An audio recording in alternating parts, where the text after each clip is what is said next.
afternoon, everyone. Thank you very much for heeding our invitation to come here to a bit of an unusual press conference. The reason is that in recent weeks, we had a lot of responses to the idea of a basic income grant, to the idea of tackling poverty holistically.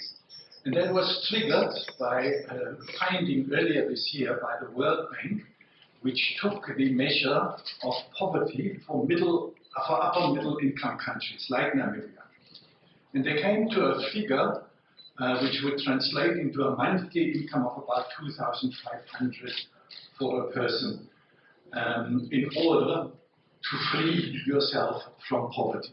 They applied that to incomes in Namibia and arrived at a staggering figure of 1.6 million people being affected by poverty in Namibia. The response of government was then, yes, we have a food bank that is converted into a cash grant now, and therefore we are dealing with the most needy. But a closer look at the figures that were provided reveal that while the World Bank talks of 1.6 million people, and even government's own statistics talk of at least 400,000 Namibians living in poverty, the Food Bank has merely reached about 46,000. So it's a drop in the ocean, even if it's converted into a cash grant. And then government's response was, well, we would like to have a basic income grant. We're using now the revised one. We're not quite sure what is revised about it because government's current plan of converting the food bank into a cash grant has nothing to do with a basic income grant, something completely different. Secondly, we noticed that government is seeing a basic income grant only as an expenditure, making people dependent, making them relying on government handouts. That was the thinking. There seems to be a lack of understanding that the basic income grant is a tool, an economic right that frees people from the bondages of poverty and at the same time can ignite economic recovery and economic activities. So it is not just an expenditure, it is an intervention that can have a whole host of social and economic benefits. Now, we thought it might be best to invite you as the media practitioner and to have a speaker who has worked in this field for many, many years. And that is Professor Michael Samson, the Research Director of the Economic Policy Research Institute, EPRI. And since he's not currently anywhere near in the region, we decided to use technology to have him address you, to then, after a short presentation, give you all the chance to ask questions directly. And it is meant to fill that gap in our debate that still sees a basic income grant as only an expenditure. And we want to shift the debate to see it as a tool for economic recovery. And so we thank you very much for heeding the call, for coming here, taking your time, and feel free to ask all your questions. Professor Michael Samson is not part of the BIG coalition. He's an economist, Renani will introduce him fully, who has worked in that field for many years, not only in Namibia, but elsewhere in the region and globally. And we hope that his input and his presentation will ignite questions from you, and feel free to ask anything about it and share it then with your listeners, viewers, and readers. We thank you very much. Okay, Michael, can you hear us? I can hear you. Okay, thank you so much, Herbert. There was a short introduction to what we are here for, the reason we are here for. So yes, the government has decided that it's going to implement basic income grant, which we don't think is basic income grant at all, of the 500 per month, and it's only going to be for the previously recipients of the basic, of the food bank, and also the marginalized feeding program people. So that comes about to 45,000, 46,000, as Herbert said, it's just a drop in the ocean.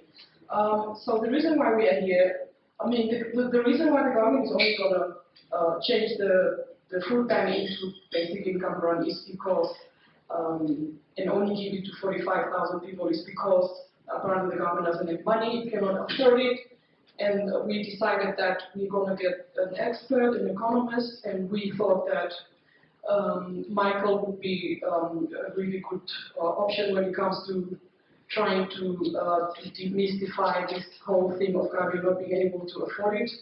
And also he will help us go through the importance of the basic income grant economic advantages, for example, why it should be part of the economic stimulus package.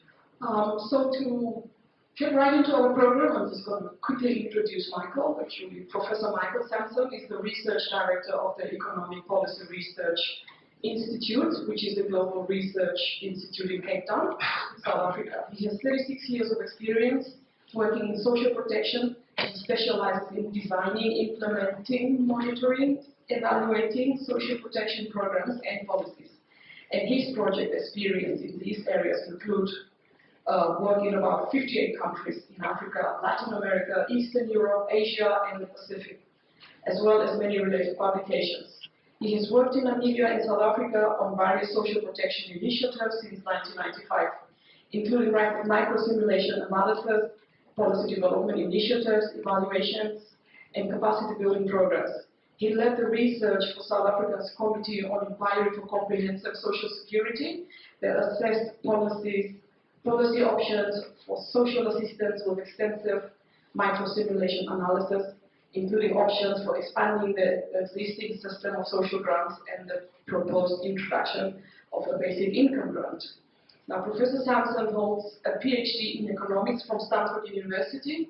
His current research focuses on social protection, which provides an effective policy response to the COVID-19 pandemic by enforcing the effectiveness of public health measures, building resilience to the livelihood shocks, and minimizing the long-term developmental risk to SDGs.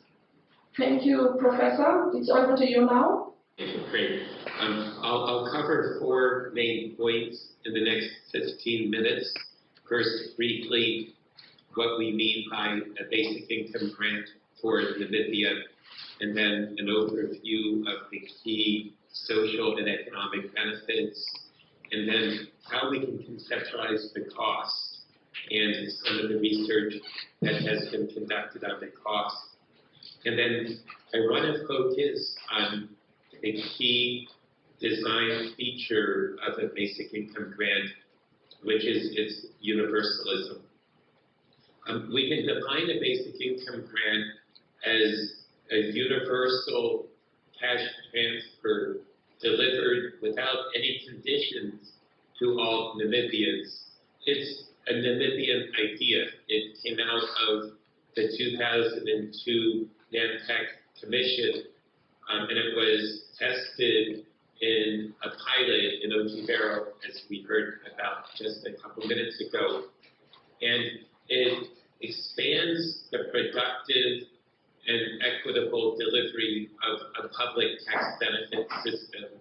It is a program that integrates with Namibia's tax system in order to tackle the problems of poverty and deprivation, and active in the context of high inequality, because a relatively small slice of tax revenue can make an enormous difference for the majority of the population.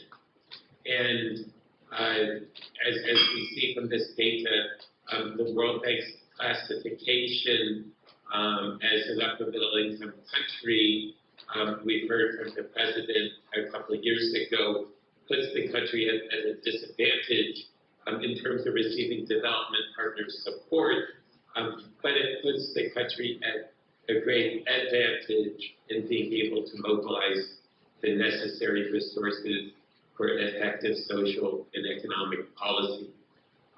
We've heard from the Office of the Presidency that the President has been a big supporter of the basic income grant for over a decade. Namibia has, as a country, made very effective use of cash transfers in terms of reducing poverty. And if the goal is to eradicate poverty, then one of the big questions revolves around the question of targeting. And what we saw a couple of years ago in the face of COVID-19 was a rapid expansion of cash transfer programs around the world and across Africa, so to the point where nearly every country on the continent had adopted a cash transfer program. And in fact, Namibia's program was one of the highly acclaimed models for the speed with which it was rolled out to tackle the problems of poverty. And what we have seen around the world have been a number of countries adopt more universal approaches, not necessarily as Boogaloo in the Pacific did, a completely universal basic income grant, but certainly moving to adopt a high coverage cash transfer program as the way to tackle poverty, deprivation, and the shocks associated with COVID. But here in Namibia, as many of you I'm sure are aware, the pilot in Otivero did demonstrate vitally important social impacts, first in reducing unimetric poverty, but also in strengthening a range of developmental impacts, including nutrition, where weight per age for children improved significantly. We saw significant increases in school attendance and school progression rates. The grant helped mobilize communities and supported empowerment. We saw reductions in crime rates and improvements in women's empowerment. And this contribution to building human capital is particularly important in the face of a pandemic because technology is becoming increasingly important in generating wealth and enabling economies to grow in the 21st century. And so what we also saw, not only in addition to these improvements in social indicators, including human capital, was that people were also more engaged in economic activity. We saw the rate at which people engaged in economic activities increasing, indebtedness fell, savings investment increased. And one of the observations from a qualitative evaluation of the impact addresses a big question that many policymakers have about cash transfers broadly, including a basic income grant. Do they create dependency? And it's certainly the observation of one of the participants that a basic income grant contributes to development and initiative, not dependency. That's also evidence we saw in a quantitative evaluation in South Africa of households that received a child support grant. Workers in these households wanted to work more. They were out there actively searching for work more, and they found employment more successfully. Transfers or a basic income grant would create dependency. There's a lot of evidence that they help households manage risk and promote employment impacts. And if we go a few hours away by plane to Mauritius, we'll land in a country that a half a century ago had a poverty profile similar to the poorest of African countries. Today, it has one of the lowest poverty rates on the continent and has experienced some of the highest growth rates in the world. It's Africa's economic miracle. And a World Bank, International Monetary Fund report from a few years ago asked the question, who can explain the Parisian economic miracle? And the evidence from its social protection program was that it helped to share the benefits of economic growth and enabled the country to make the transition to an export-led high-growth path, and was one of the key factors responsible for its rapid economic growth. We've, of course, been dealing with COVID these past 2 years, but COVID is not the last crisis. It's not even the worst shock that social protection systems need to be able to deal with.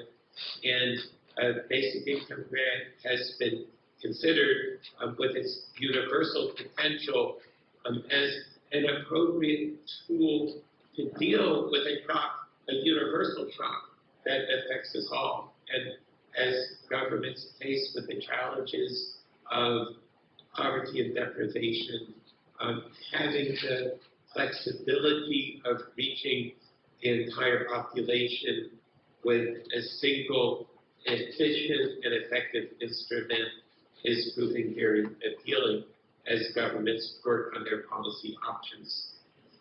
Basic income grant builds resilience to shocks. Initial estimates based on microsimulation modeling indicates that a basic income grant can halve poverty and cut extreme poverty by 2/3 or more. We've seen globally from universal responses to the pandemic that these more universal benefits offer the most effective remedies and also counter the negative effects on the economy from a recession. They provide very effective fiscal stimulus, and they provide a whole range of developmental impacts, including building human capital that can tackle the supply side requirements of an economy and ensure economic balance. I want to highlight a couple points about affordability. The cost of a basic income grant depends on a number of factors, including the benefit size, of course, and how the delivery of the program interacts with other grants. Do other grants become part of that basic income grant, or is this provided on top? But very importantly, it depends on the financing approach. The important cost that is of concern to policymakers is not the gross cost, but the net cost.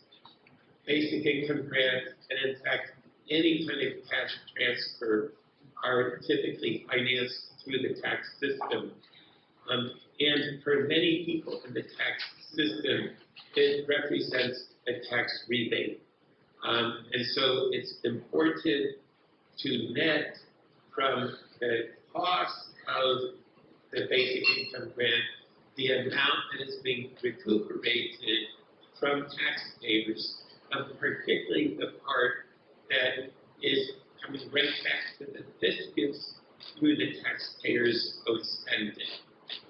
Our research in previous modeling exercises have suggested that depending on the benefit size and the way it's financed, the net cost would range between 1% and 4% of gross domestic product of the basic income grant. As we look at Namibia's tax to gross domestic product ratio, compare it to comparable countries in Africa, to other regions, to OECD countries, Namibia's tax to GDP ratio is relatively low.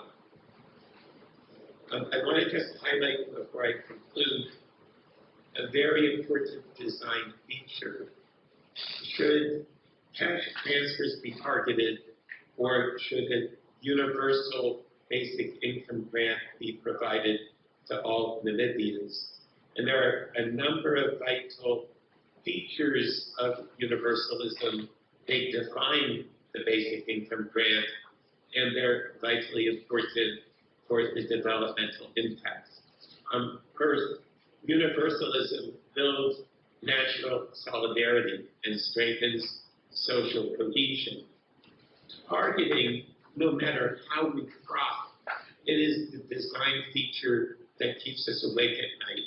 Many of the poorest are excluded, and targeting exercises can be expensive and wasteful. We produced a paper published in the Journal of Development Effectiveness I'm happy to share, following up on a World Bank study more than a decade ago. Both studies found that the threshold of targeting error that defines the best programs in the world is about 40% exclusion when you try to target the poor. And that's because it is simply so challenging to put in place effective mechanisms for identifying and reaching the poor without excluding them. A basic income grant, a universal approach, is the best way to reach everyone. And in the face of a universal shock like COVID that affects us all, a universal grant is more important than ever. It minimizes the economic perverse incentives of targeting. It generates the greatest positive impact on employment and livelihoods. It helps build political support, which is vital for sustainability. Universalism means that it's an entitlement, so it can be delivered with dignity and strength and self-esteem. Keep in mind that even a universal grant ultimately is mainly paid for by higher income groups who pay for their own grants and everybody else's. But because it provides for this integrated benefit as part of a tax benefit system, it tends to improve tax morality. And so often we see finance ministers look to universal approaches in order to create a more efficient and more effective tax system. I want to conclude with a few key observations and hand this over to you for any questions. A basic income grant is the surest way for the government of Namibia to achieve its goal of eradicating poverty. And the social and economic returns to this are extraordinary. In particular, in terms of laying the foundation for building the cognitive and human capital that today is the foundation of the wealth of nations. The real cost, the net cost of a basic income grant is affordable for Namibia, particularly in light of the extraordinary economic returns. And universalism, delivering to every Namibian, is the key to the inclusive social development and the equitable economic growth that a basic income grant offers. With that, I'm happy to answer any questions you might have about the research I've provided or any elements of the policy proposal you would like to interrogate. Thank you, Professor, for that informative basic income grant. Okay, so the floor is open for questions. Anybody would like to ask Professor a question? Are there other African countries and perhaps even European countries that have, sort of achieved their goal of eradicating poverty through basic income grant? Are there other examples of a basic income grant that countries have adopted, and what has been the experience of those? Exactly. Yes. Great. Okay. Great. Excellent. Yes, Mongolia implemented initially a universal child benefit that they delivered for many years, and about a decade ago, they scaled that up into a universal tax transfer, a basic income grant for everyone in Mongolia. They eventually scaled that back to a universal child benefit because of fiscal constraints in the country and international crisis. And a lot of pressure from international organizations to target the universal program. But during the period in which they delivered it, it made a very substantial contribution to supporting the country's social development. A number of countries have piloted basic income. Tuvalu, a country in the Pacific, in response to COVID, announced and delivered a universal tax transfer. And a number of programs that a number of countries have implemented universal programs for children, including Bolivia and Nepal, and of course Mongolia as well. Good afternoon. I'm Ajit from the NBC. I just have one question for Prof. And it is as follows. Prof, I just wanted to know, as per your observations and research on the basic income grant, non-implementation or hostility thereof, is it necessarily a question of a lack of resources, or is it rather one of the lack of political will across the African continent? Now, the question is whether the non-implementation thereof of the basic income grant or the hostility thereto, whether it's a question of a lack of resources, a general lack of resources, or whether a lack of political will. Thank you. That's a vitally important question, because resources ultimately depend on political will. Governments are able to pay for the programs that are the highest priority for them. And the tax effort analysis is an econometric analysis that estimates whether or not a country is hitting a real economic budget constraint, or whether it is simply the decision of key policymakers not to tap the resources that are potentially available through adjustments to the tax system. And that tax effort analysis demonstrates that Namibia could raise up to 3 or 4 percentage points of national income in additional taxes without undermining its economic competitiveness. And hence, it is simply a matter of political will. Does the government want to raise the necessary revenue required to finance? The founder of the local welfare organization called the David Kasume Community Development Organization. We work with the vulnerable and minority communities in this country.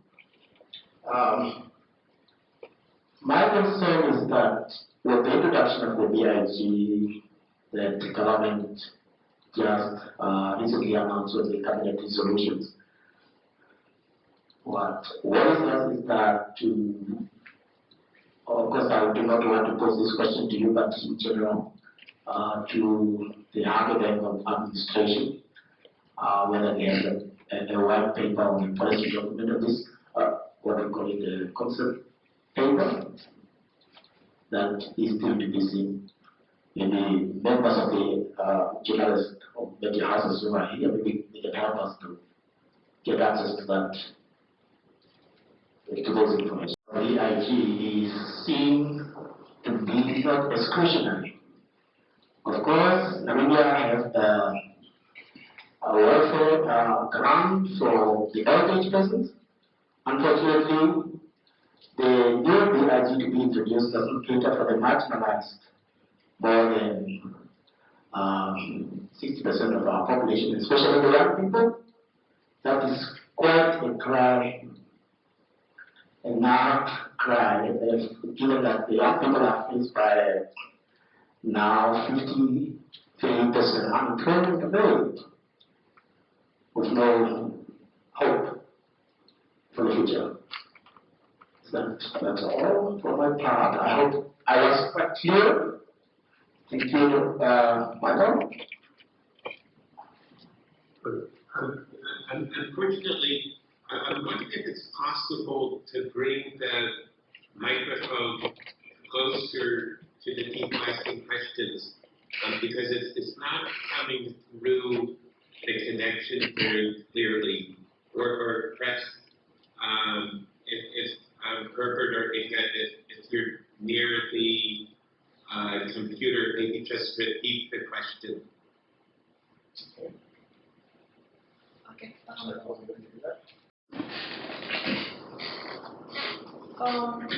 Yes. Did you want us to repeat his comment? He was just saying that basically he was saying that it's the what the government is planning to do. The PIG that will only be targeting 45,000 Namibians, is excluding the largest group of our population, which is the youth, right? And it's just a comment that you made. Yeah, it's just something that you wanted to comment on. My question was, what exactly are the things that the government is planning to implement this basic income grant? So, Professor, would you mind helping us understand what exactly that is? I mean, maybe clarify the characteristics of the basic income grant, because, and maybe explain to us what that is that the government is planning to implement, because it's not a basic income grant at all. Just a moment, please. Sure. Yes, certainly. Before you respond, we know the giving of government says you have always this way how to shut down questions. I ask whether there is a white paper or concept paper with regard to what our government just introduced. And of course, they were going to shut it down and say, no, there is already a pillar, what is a prosperity plan.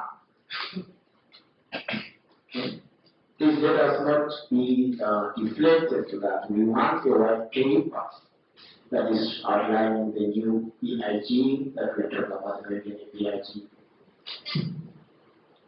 So, what Kasumi is saying, basically, maybe everybody here, including the journalists, or maybe the journalists can help us get a concept paper regarding on what the government is planning to do. So,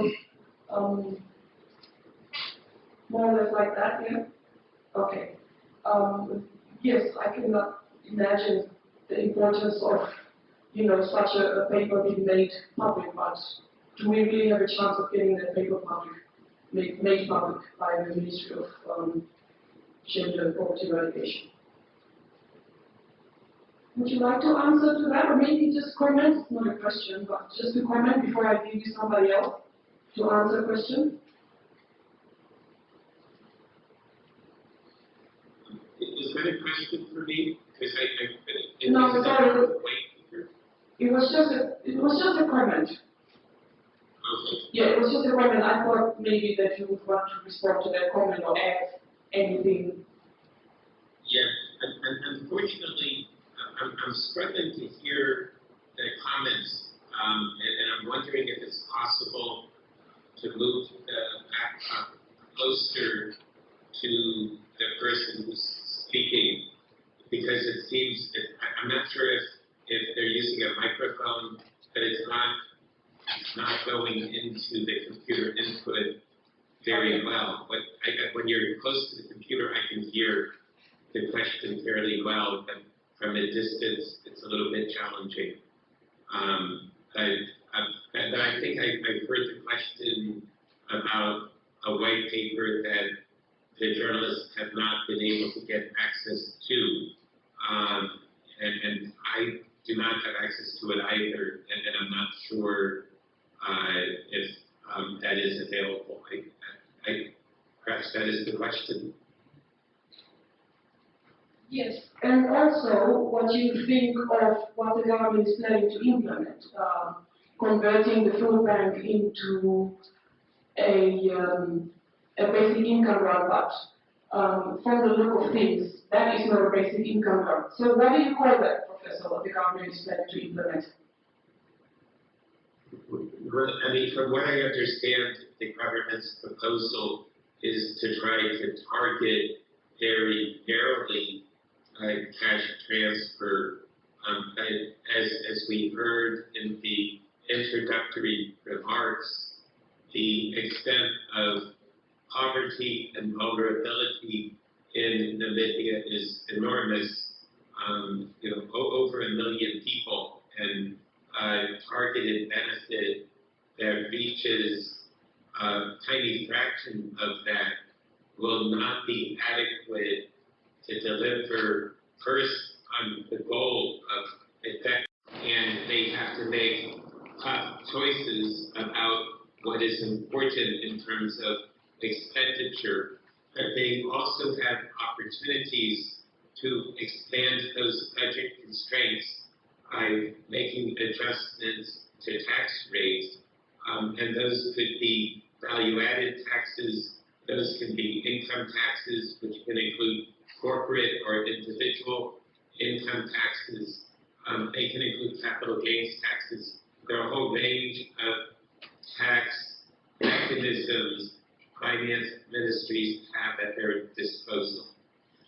What we have seen all around the world have been countries expanding their resources in the face of a crisis, because what determines a country's taxable capacity in most cases are political, not economic factors. Yes, there reaches a point that when taxes get too high, that you begin to bear economic consequences, but the economic analysis for Namibia indicates that the country is not facing a tax cap. The government can adjust tax rates and increase tax revenue and distribute that tax revenue to the population in the same way it delivered the COVID social grants. And that will, as it did in the past 2 years, and as we've seen in so many countries, it will stimulate economic activity, it will give people economic security, it will help strengthen economically productive responses, investments in small businesses, social cohesion, human capital development, which will lay the foundation for future economic growth. It does require tough choices by government. It will take a number of months to put in place an appropriate financing mechanism, but the government has choices in how it can adjust tax rates to finance this basic income grant. But given the Namibian situation of high amounts of inequality and a large amount of people in poverty, but with a relatively small population, what do you think that the optimum amount for a basic income grant should be to achieve the goal of eradicating poverty? A question for social, economic, and political analysis, and that kind of analysis is not deterministic. There is no one single number. If we look at the size of the grant that was delivered in Ochivero in the pilot, and adjust that for inflation, that would be about 208 Namibian dollars a month per person, and that's about a minimum that could be distributed and have a meaningful impact. A grant of 300 Namibian dollars to every Namibian is probably more developmental and more equitable than a larger grant, say 500 Namibian dollars delivered only to adults, because one of the big channels through which a basic income grant generates impact is by enabling children to get the resources that they need for their cognitive, physical, and social development. But the numbers that we've heard discussed in policy per person, these are affordable, and while they're not adequate for eradicating poverty, they represent very effective first steps in meeting the challenge. And keep in mind that they're the initial steps in contributing to productive activities and community development that can take the process further in eradicating poverty. So the amount that we've heard from the big coalition, for example, is affordable and will make a meaningful dent in the challenge of poverty that the country faces. So just a comment that we have to remember that Namibia is in the top 10 of it comes to minerals and resources. So my comment is that why is it not possible? And you have to remember that politicians are the right to promise people jobs. That is the part that has to do that. So with the basic income grant, this can assure that the 500, as you have seen from the pilot project in Micheal, you have seen that a woman came up with a bakery. So which means this can create job opportunities. So imagine if this basic income grant could become a universal in Namibia. So which means that young people will come up with businesses which will create employment at the end of the day, which will also reduce poverty in Namibia. So thank you. Or, yeah, I think the first question I heard is, I think how will a basic income grant support economic activity, and how does it support businesses? And it does that in a number of ways. First, and most immediately, it puts money in the hands of people who drive economic activity. When people have money to spend, they can support the small businesses in their community. That's certainly what we saw in Ochivero. We saw people able to sustain micro enterprises in their community. There's a well-known bakery in Ochivero which saw significant increases in the stabilization of demand for food. And of course, if you give vulnerable households cash, the first thing we see them do is spend money on food. And particularly in Namibia, where agriculture is a very challenging activity, even in the north, where there's more agricultural activity, it is still a high-risk activity. And why should small-scale farmers invest in this if there's so much risk? And so what a cash transfer, what a basic income grant does, is it stabilizes purchasing power and enables small-scale businesses to invest because they can actually sustain their enterprise. And because these small business owners are also receiving the basic income grant, they can use it for working capital, they can use it to manage their own economic risks. And we see, for example, in South Africa, small-scale farmers who are receiving the child support grant are better able to handle the shocks to their livelihoods that otherwise would wipe them out. And in the long term, people take these resources and invest in making sure their children go to school and build the human capital that breaks intergenerational poverty traps. Basic income grants, cash transfers enable small entrepreneurs to be more successful, and this can tackle the problems of monopoly power.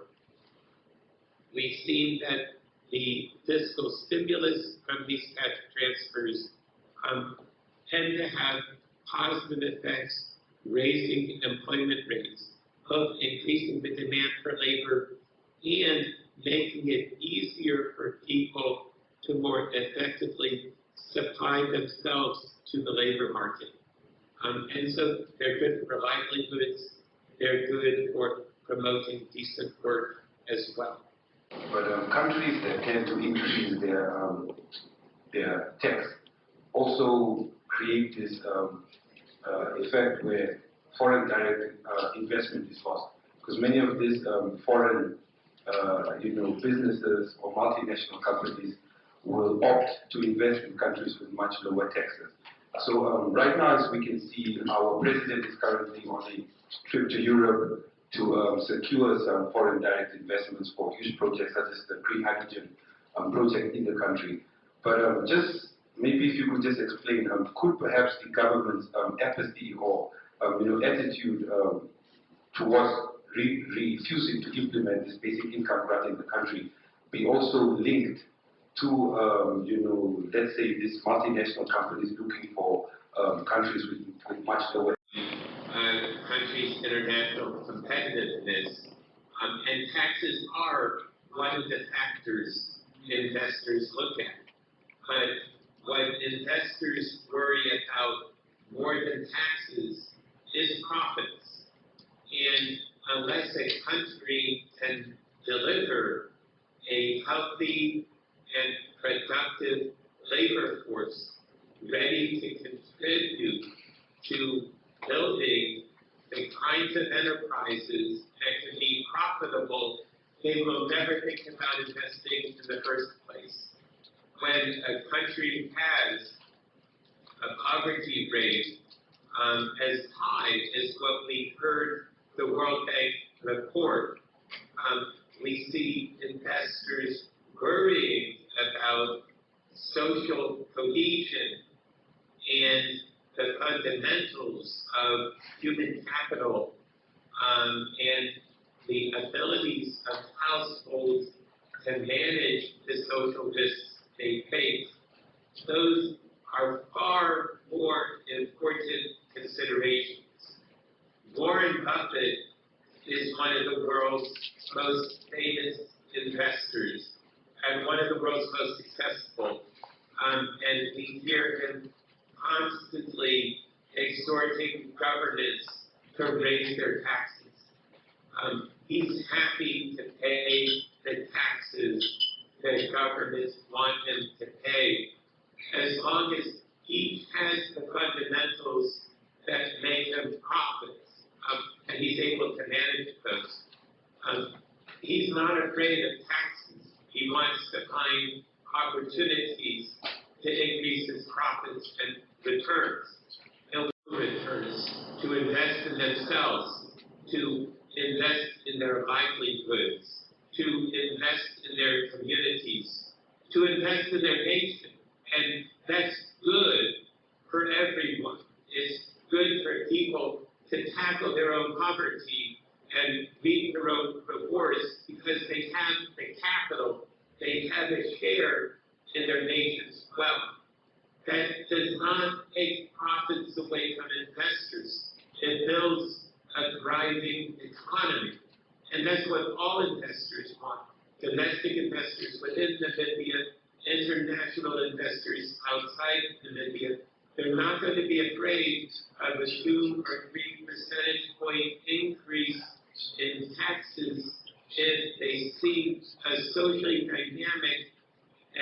economically active Namibia. And that's what a basic income grant can help produce.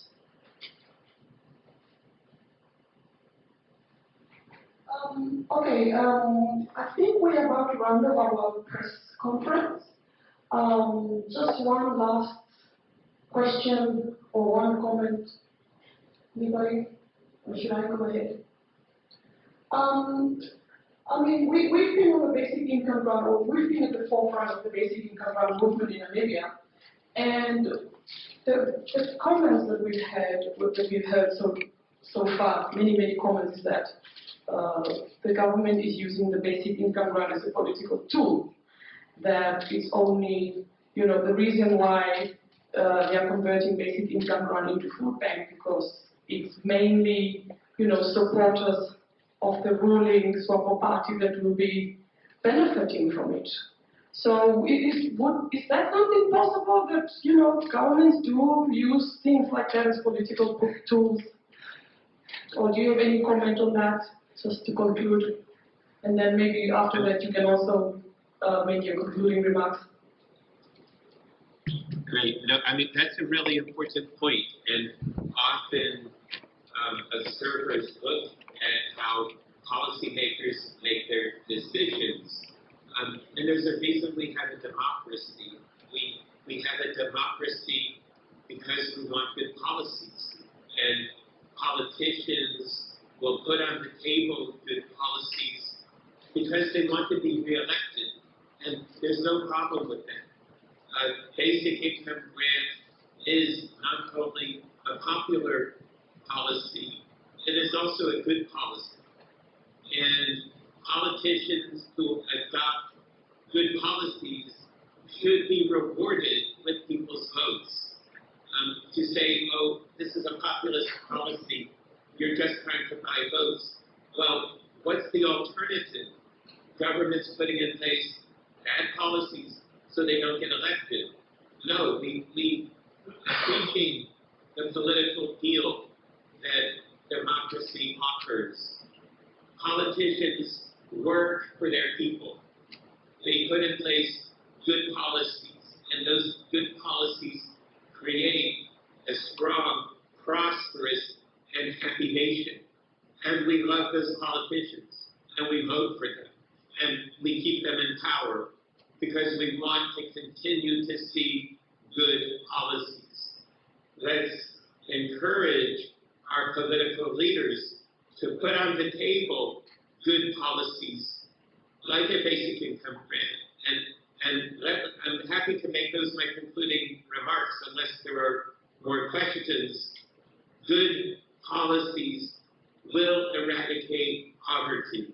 A basic income grant is one of the most important vital policies for tackling the challenges that COVID-19 have wreaked on this country.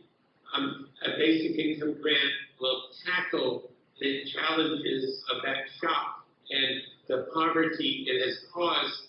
It will give people the resources they need to invest in their own well-being and their own capabilities and productivity. It will help to drive Namibia's future prosperity. Thank you.